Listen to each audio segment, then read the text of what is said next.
Үнэт металлын сорт тогтоох цоошин лабораторийг Дархуул аймгийн төвд нээв. Ингэснээр төвийн бүсийн алт олборлогчид алтаа тушаах гэж нийслэг зорих шаардлагагүй боллоо. Швейцарын хөгжлийн агентлагийн 350 сая төгрөгийн буцалтгүй тусламжаар байгуулсан энэ лабораторид 3 болон 10 кг хүртэл жинтэй алтыг богино хугацаанд хайлуулах 200 өндөр наривчлалтай жин зэргийг байрлуулжээ. За манай Швейцарын хөгжлийн агентлаг бол бичлэгийн салбарын бичлэгийн салбарт бол 14 жил ажиллаж байгаа.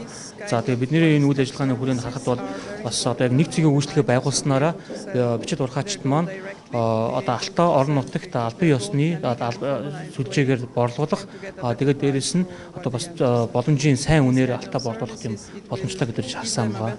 За хамгийн гол бас нэг чухал юм гэвэл Монгол банк хаанаас хідээ ямар хинээс ямар алт ирж байгааг мэдэх алтны гарал үүслийг ил тод болгох ерөнхийдөө энэ алтны нийлүүлэлтийн сүлжээг бүхэлд нь одоо ил тод болгох боломжтой гэж харж байгаа. Орон нутагт тийм одоо үйл ажиллагаа ялангуяа үнэт металлыг сорьцлох тэрийг худалдаж авах юм ажиллагаа бол орон нутагт байдаггүй байсан.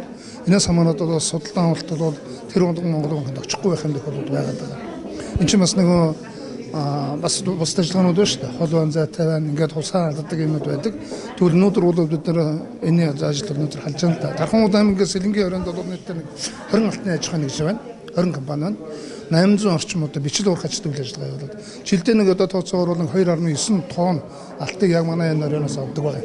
Тэгэхээр өнөөдөр энэ 2.9 тонныг олборлож байгаа хүмүүс маань Улаанбаатар руу явах шаардлагагүй болж байгаа. Энд өөрсдөө бол алтаа сорьцлуулаад өөрийнх нь нүднээр сорьцлуулаад өөрсдийнхөө яг ямар хэмжээний алт гарах нь гэдгээ ингээд банкнда шууд одоо өгөх юм одоо нэг цагийн үсгээ боломж өргөж байгаа. Дарханд нээсэн энэ лабораторид 6 хүн ажиллана.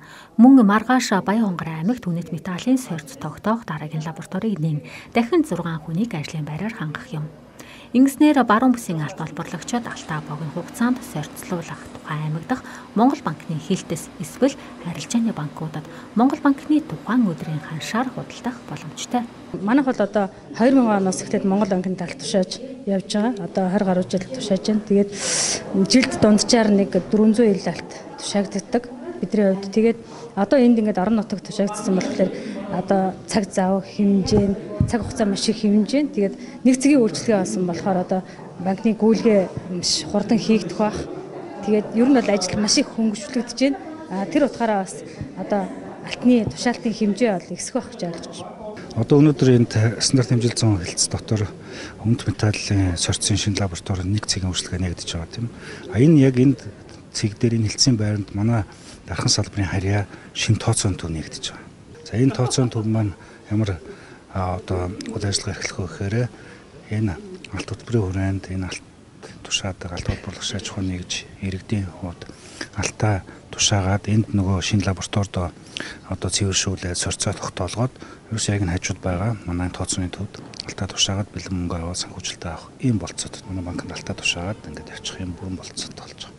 Монгол банкнаас эх онд дахин 2 лабораторийг орон нутагт байгуулахаар төлөвлөж байна. Байршлыг эцсийн байдлаар тогтоогүй ч говьалтай өөр хангай аймагуд байж болно гэдгийг Монгол банкны ерөнхийлөгч Баяр Цайхан нээлтийн үеэр дурдсан юм а. Монгол банк бол 300 граммаас доош одоо сорьцолдог гэдэг ингээд өөр систем байсан бол одоо тэрний эвдэгдээд одоо Баян-Хонгор, Дархан аймаг хоёрт салбар нээгдээд энэчнээ 50 г алтны сорьцыг тогтоож өгч байгаа. Монгол банк өөрөө 1 грамм ч байсан бид нар авна гэж ярьж байгаа боловч сорьцын алба 300 граммаас доош сорьцлохгүй болохоор авахгүйтэй гэсэнтэй адилхан байсан. Одоо бол энэ салбарууд бий болсноор 50 грамм алтны сорьцыг гаргаж байгаа учраас 50 грамм алттай хүн бол шууд энд өгөх боломжтой. Энэ нэг талаас нөгөө талаас яг бичил урхаа эрхлэгчдийн гар дээр очдог мөнгө нөгөө олон шат амжилт дамжих тусмаа одоо тэр мөнгнөөс л харагдаж байгаа сте. Харин одоо бол шууд тийм хорогдол байхгүй учраас гараан тутамдаа 3-5 мянган цаасаар өсөж гар дээр нь очино гэсэн. 50 грамм тушаах юм бол одоо грамм дотны үнийг ярихаар 150 мянган цаасаар илүү тушаана л гэсэн үг. Тэгэхээр яг хэрэглэгчид яг зорьсон хүмүүст хүрсэн үйлчлэгээ болж байгааг нь бол бид нар бичил урхаа эрхлэгчд бол баяртай байна. Төв банк энэ оны байдлаар нийт 15 тонн алт будалдаж аваад байна. Гэвч эдгээр алтны гарал үүсэл тодорхойгүй хэвээр байгаа юм а. Өөрөөр хэлбэл аль аймаг сумын ямар нэртэй ордоос алт олборлосныг Төв банк болон арилжааны банкуд тодорхой бүртгэдэггүй. Гэвч 2021 оноос өмнө бид алтны гарал үүслээ тодорхойлох шаардлагатай нүүр тулаад байна. Учир нь Европын холбооны парламентаас хөгжиж буй орнуудаас Европт экспортлж буй алтны гарал үүслийг дэлгэрэнгүй заахыг шаардсан хууль баталгаар зэхэж байна. Алтыг хууль бусаар олборлох, хүүхдийн хөдөлмөрийг мүлжих, алан хядах ажиллагааг санхүүжүүлэх зорилгоор алт худалдах зэрэгтэй тэмцэх нь шинэ хуулийн зорилго.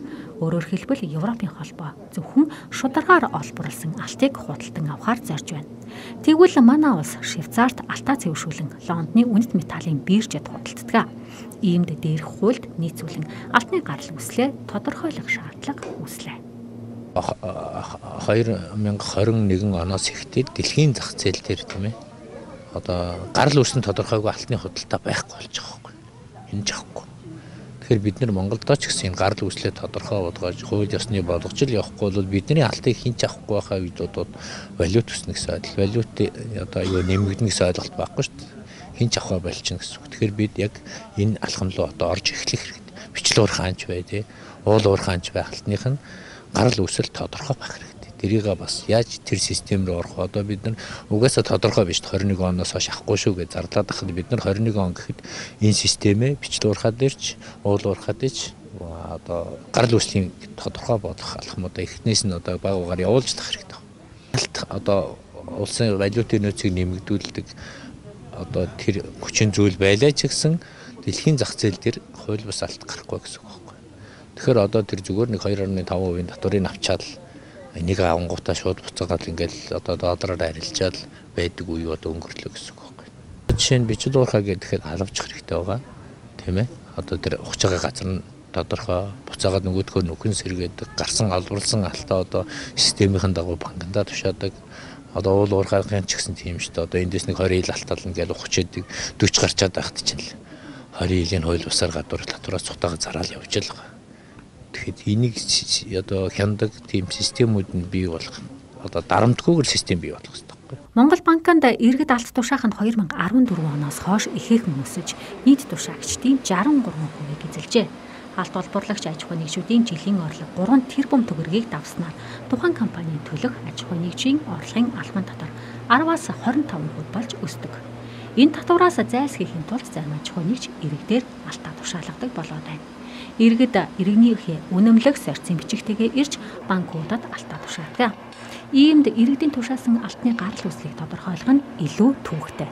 Харин аж ахуй нэгжүүд алт тушаахтаа компанийн гэрчлэгээ зэрэг компанийнхаа гэрчлэгээний хуулбар зэрэг баримтуудыг хавсрагдаг байна. Мөн аж ахуй нэгжүүд ашигт малмал газрын тосны газраас зөвшөөрлөө авдаг. Байгаль орчны ерөнхий болон наривчлсан үнэлгээ зэргийг мэргэжлийн байгууллагаар гүйцэтгүүлэн байгаль орчин аялжуулчлалын яамаар батлуулдаг юм. Иймд албан бүртгэлтэй аж ахуй нэгжүүдийн тушааж буй алтны гарал үүслийг тогтоох боломжтой юм байна.